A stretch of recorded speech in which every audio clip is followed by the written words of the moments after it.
Северная Корея — загадочная и закрытая страна, чье существование на протяжении последних десятилетий привлекло внимание всего мира.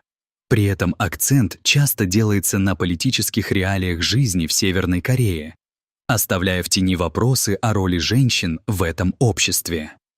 Жизнь северокорейских женщин полна противоречий и разнообразия, которые часто не учитываются в стандартных изучениях страны. Понимание их положения требует глубокого анализа таких аспектов, как права женщин, их экономическое положение, повседневные проблемы, социокультурные традиции и, конечно, здоровье. Эта статья стремится представить более полную картину жизни северокорейских женщин. Официальное законодательство Северной Кореи декларирует равенство женщин и мужчин во всех аспектах жизни. Однако в реальности эти права часто остаются лишь на бумаге. Экономическая и социальная дискриминация, присущая многим странам мира, в Северной Корее принимает более жесткую форму. Женщины, несмотря на свои формальные права, сталкиваются с системной дискриминацией на рынке труда, где мужские профессиональные качества часто воспринимаются как более ценные. Это приводит к ситуации, когда женщины чаще оказываются занятыми на временных рабочих местах с низкой оплатой, например, на сельскохозяйственных или производственных задачах, которые в целом недооценены. Соблюдение прав женщин также затрудняется из-за репрессивного режима, который подавляет любые попытки активизма. Женщины, пытающиеся бороться за свои права или выступать против системы, часто сталкиваются с жестокими репрессиями. Чаще всего подобные поступки заканчиваются для них тюремным наказанием или даже более серьезными мерами, что охватывает страх уничтожения их репутации. Исторически, корейское общество определяло роль женщины как домохозяйки. В центре внимания были мужские ценности и традиции, которые составляли культурный код. Даже в поствоенные годы, когда женщины начали выходить на рынок труда, они были ограничены в выборе профессий. Многие из них были вынуждены работать в секторах, считавшихся женскими, таких как педагогика и здравоохранение. Однако это не означает, что женщины не вносили своих вклад в экономику. Множество женщин работало на полях, занимаясь сельским хозяйством. Их работа часто оставалась непризнанной и неправильно оплаченной.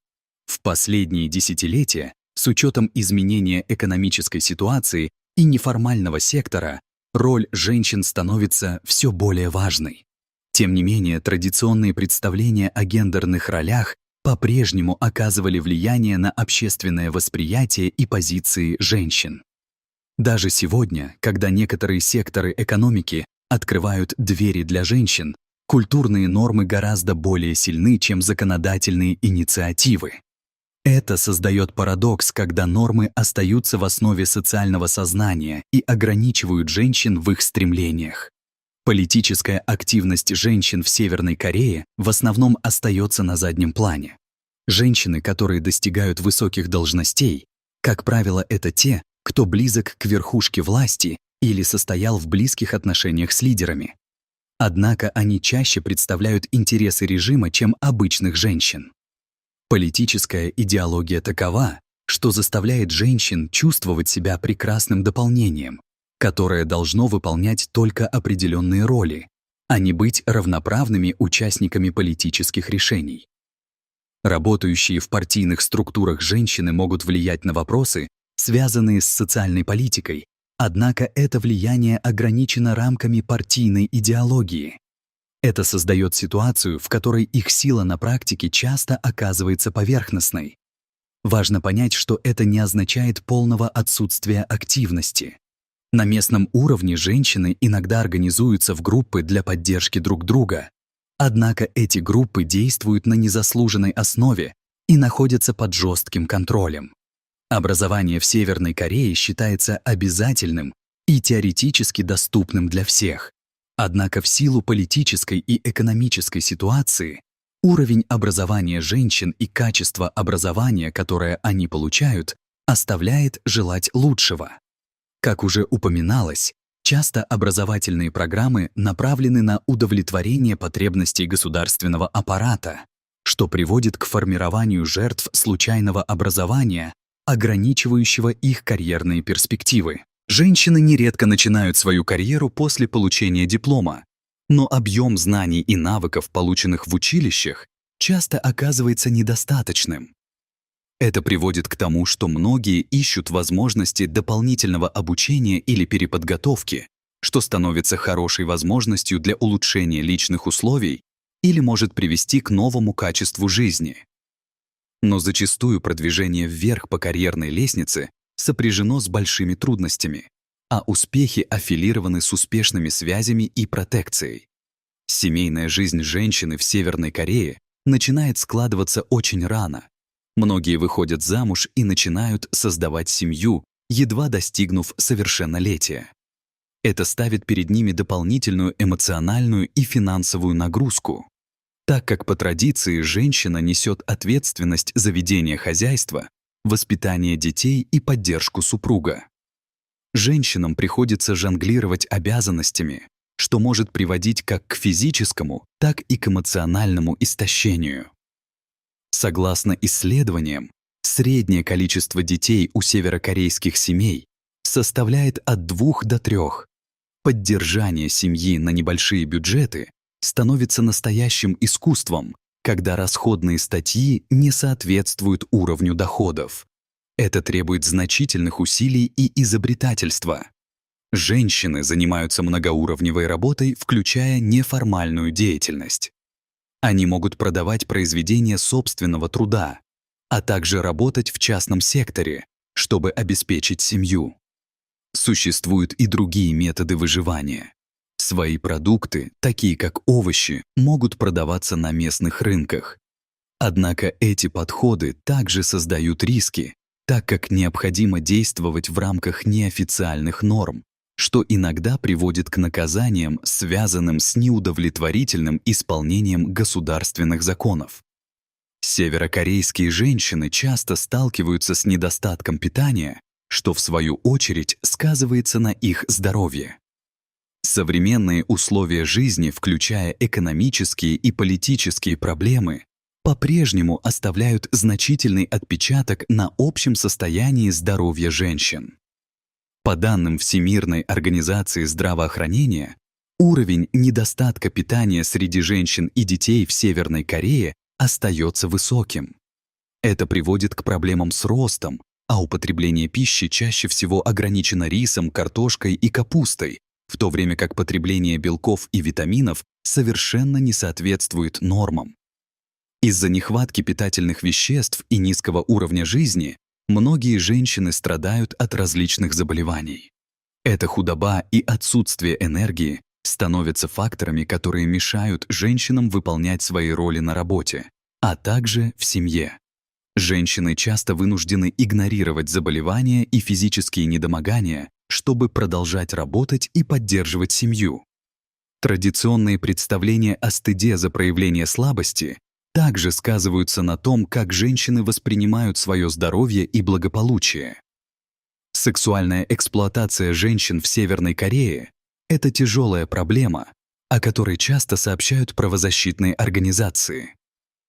Множество случаев насилия и эксплуатации остаются незарегистрированными, поскольку женщины боятся заявлять о своих обидах из-за страха перед репрессиями со стороны властей.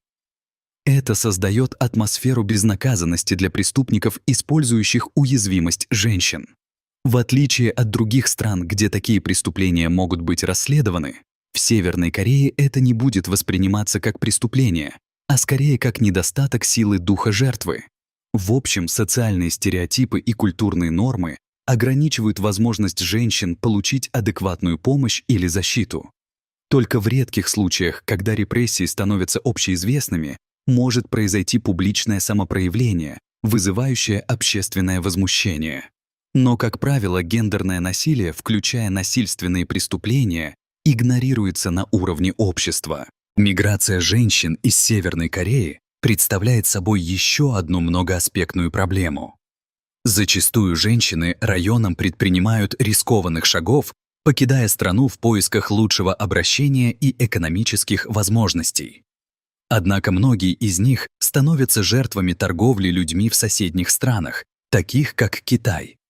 После того, как они попадают в ловушку, их часто принуждают к занятиям проституцией или принудительным браком, что делает их существование еще более трудным.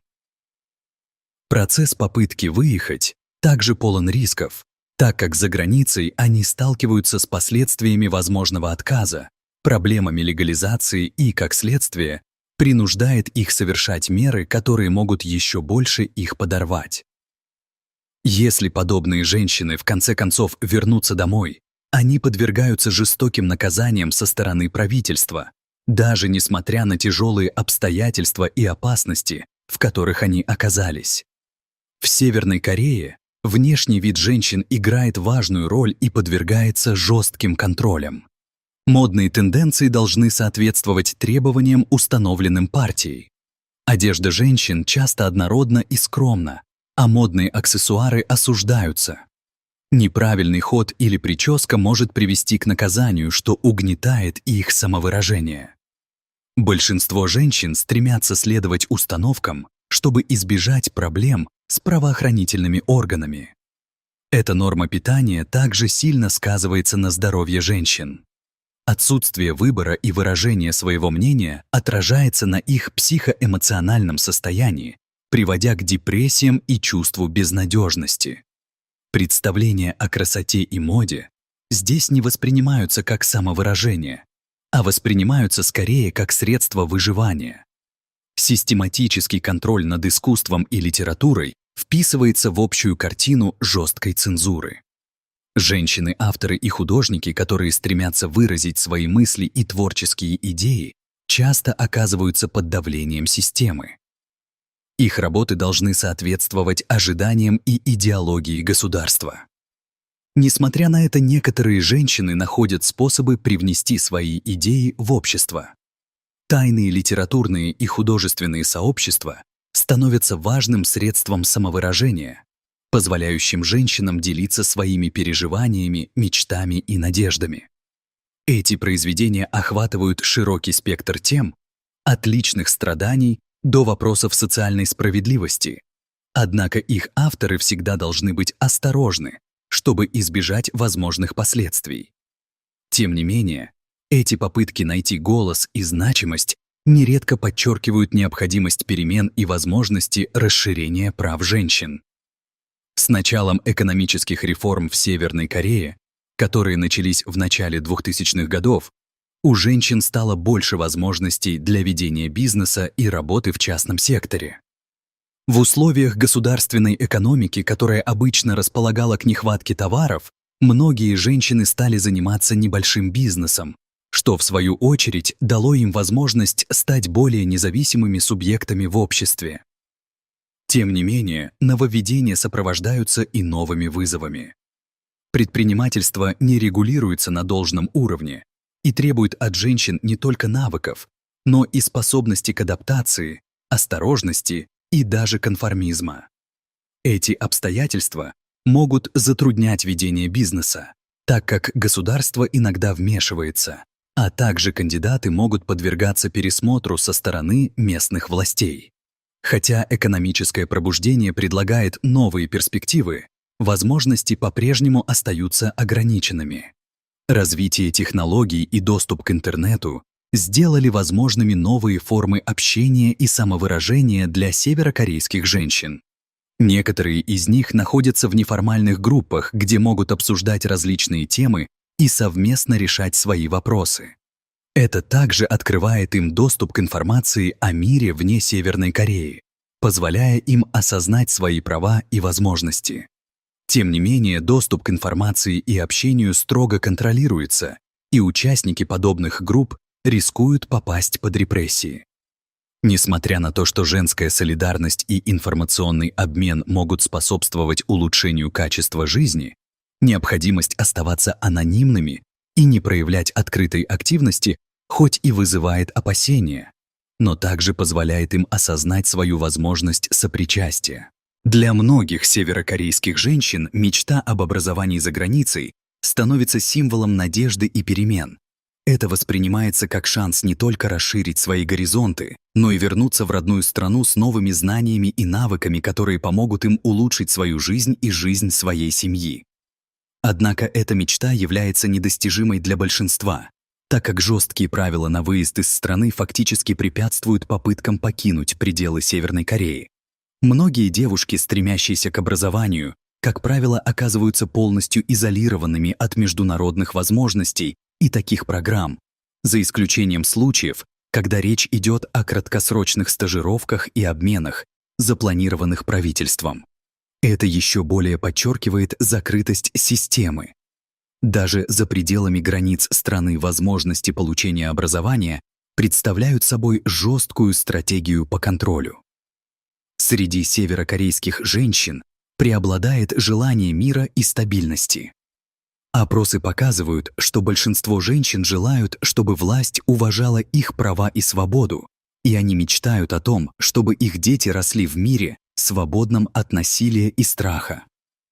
Националистическая идеология действующей власти недостаточно учитывает реальные проблемы жизни людей, и женщины проявляют заинтересованность к активному участию в мирных процессах и восстановлении правосудия. Желание перемен и свободы, как неотъемлемая часть их жизни, становится основой, на которой строятся их надежды. Все это создает представление о позиции женщин в Северной Корее как о тех, кто стремится к важным целям и мечтам о лучшем будущем для себя и своих семей. Жизнь женщин и девушек в Северной Корее — это сложное переплетение жестких реальностей, культурных канонов и стремлений к свободе. Каждая женщина в этой стране несет в себе свою уникальную историю, полную надежд, борьбы и мечт о лучшем будущем.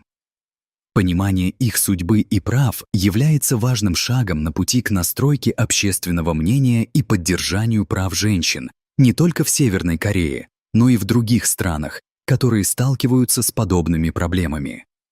Мы все должны быть внимательными к их голосам и стремиться к развитию справедливого и равного общества для всех.